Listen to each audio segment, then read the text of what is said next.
Assalamualaikum warahmatullahi wabarakatuh.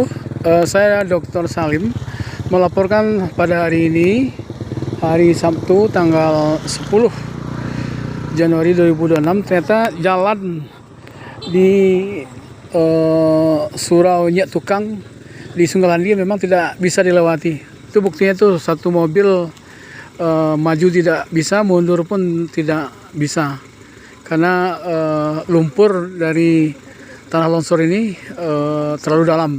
Akibatnya walaupun tidak hujan ya seperti ini.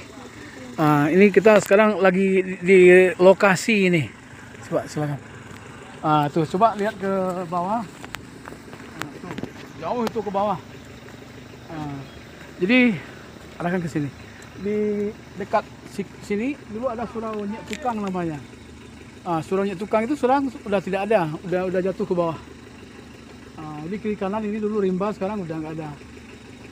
Jadi sedangkan tidak hujan saja nggak bisa lewat, apalagi hujan. Kalau hujan kita nggak berani lagi karena itu akan pasti turun tuh ke atas. Lokasinya di atas itu.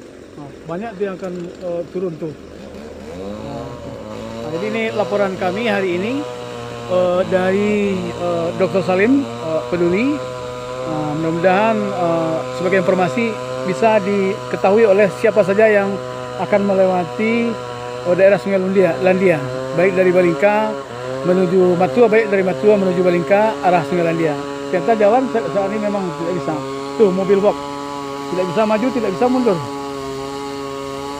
Padahal hari tidak hujan karena apanya lumpurnya cukup dalam. Jadi itu saja dulu, demikian laporan kami langsung dari Kelok Nyak Tukang, Surau Nyak Tukang, di tempat longsor yang sangat besar. Saya yang melaporkan, Dr. Salim. Terima kasih. Wassalamualaikum warahmatullahi wabarakatuh.